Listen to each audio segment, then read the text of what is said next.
Hey YouTube, welcome. In today's video, we're going to address the pink elephant in the room. I've gotten a lot of questions about it, so we're finally going to address it.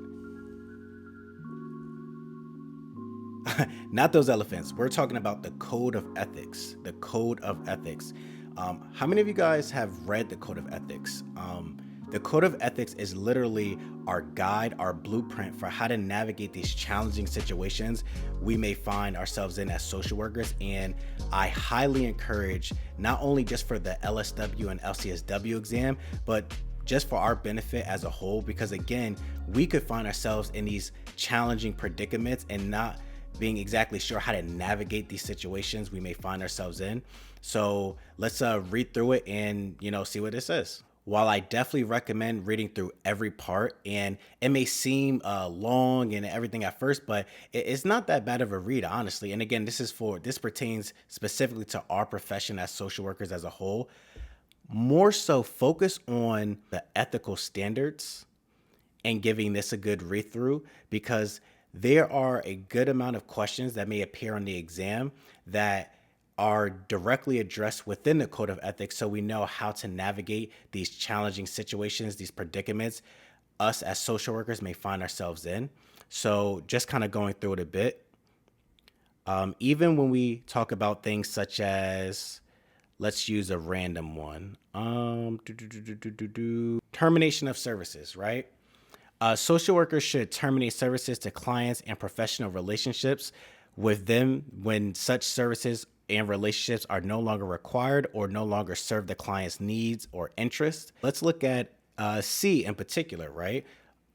Social workers in fee-for-service settings may terminate services to clients who are not paying an overdue balance if the financial contractual agreements have been made clear to the client, if the client does not pose an imminent danger to self or others, and if the clinical and other consequences of the current non-payment have been addressed and discussed with the client. So we can use this information, again, how to navigate these difficult, challenging situations, because on the exam and in real life, of course, the exam may ask, hey, when can we terminate a client that's not paying their bill? Like, it may place us, the social worker, in a scenario where a client hasn't paid the bill based off of certain factors. Is saying like, hey, can we terminate this client? And the answer is we can, as long as they specify here, if the client does not pose an imminent danger to self or others, and if the clinical and other consequences of the current non-payment have been addressed and discussed with the client. So if we're taking the exam and we get a question that talks about terminating a client who has not paid their bill, are we essentially able to terminate them? Has the criteria been met? Are they a danger to themselves or other people? Have we discussed the non-payment with them? Because if we just terminate them, oh, they missed one payment, they're late by a day, up, termination, that's it. No, we want to make sure that, again, they're not a danger to themselves or others, and that we had the proper dialogue with them, that we discussed it with them, see what's going on, et cetera, before we can proceed with termination of due to a non-payment of services. Another question that may pop up on the exams is, how long should I keep the client's records after they completed treatment, right? And when we look at 3.04, client's records, focusing on D, social workers should store records following the termination of services to ensure reasonable future access. Records should be maintained for the number of years required by relevant laws, agency policies, and contracts. So essentially, if you see an answer choice where it speaks to refer to state guidelines, that would most likely be the correct answer, because it can vary from state to state. But that is a common thing I would hear, especially even for myself when I was studying for these exams, of, wait a second, how long should I keep a client's records for after they completed treatment? So now let's look at 3.06, client transfer, focusing on A. When an individual who is receiving services from another agency or colleague contacts a social worker for services, the social worker should carefully consider the client's needs before agreeing to provide services. To minimize possible confusion and conflict, social workers should discuss the potential client's the nature of the client's current relationship with other service providers and the implications, including possible benefits or risk of entering into a relationship with a new service provider. And then they have B right here of, whoops, let's get it right here. If a new client has been served by another agency or colleague, social workers should discuss with the client whether consultation with the previous service provider is in the client's best interest. So we may get a question on the exam that kind of discusses when we're having a transfer or referral, right? And these are some of the things that we want to do and make sure that are in place, so that it can go as smoothly as possible, so it's in the client's best interest. And as we scroll through the ethical standards, we'll gain information about, again, how to navigate and proceed within these situations that us as social workers may find ourselves in.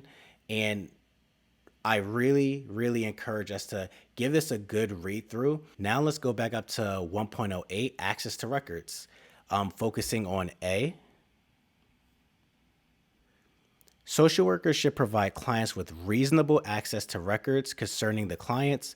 Social workers who are concerned that clients' access to their records could cause serious misunderstanding or harm to the client should provide assistance in interpreting the records and consultation with the client regarding the records. Social workers should limit clients' access to their records or portions of their records only in exceptional circumstances when there is compelling evidence that such access would cause serious harm to the client. Both client's request and the rationale for withholding some of or all of the records should be documented in client's file. So if we find ourselves doing this again in our professional life, or we're doing it for the exam, we want to make sure that these things are being addressed within the question. If this is what the question is asking on the exam about, we're in a scenario of withholding or potentially withholding a client's records, or in our professional life where, we're saying like, oh, I don't know if I should disclose all the records because this could, cause some significant harm in some type of way, where we want to make sure we document that as well. And when we look at B, social workers should develop and inform clients about their policies consistent with prevailing social work ethical standards on the use of technology to provide clients with access to their records. And C, when providing clients with access to their records, social workers should take steps to protect the confidentiality of other individuals identified or discussed in such records. So again, we may get questions on the exam that speaks to this of, hey, us, the social worker, are in this scenario.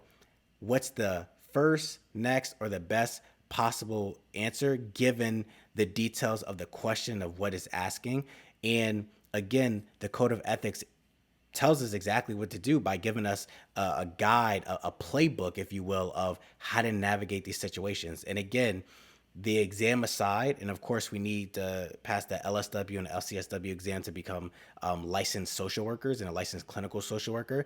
But the licensure aside, as professionals, especially if we're going to, open up our own private practice, we want to be able to know how to navigate these situations. So, if nothing else, give this a good read through, give it a good 2 read throughs. And that way, when we see those things pop up on the exam, it's like, oh, we know what the answer is. We know what to look for, because if these things haven't been accounted for, kind of like when we're disclosing clients' records, when it comes to, release of information, like all of that stuff, we know how to proceed, and it helps navigate us through these questions. So definitely get a read through. I'm gonna put the link down in the description and we'll go from there.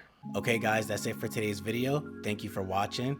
Don't forget to like, comment, and subscribe, and share with a friend. Share with someone that's studying for the LSW or the LCSW exam. And in the link in the description, you can find my socials, and also, of course, a link to this site right here, so that you can read through the Code of Ethics yourself, so that we really understand this information and breathe. You guys got this. We're going to get through this. We're going to get the information, become better social workers as a whole, pass our exams, and become licensed, so we continue to be the great social workers that we are, and do the work to help people. So you guys got this. I'll see you next video. Bye.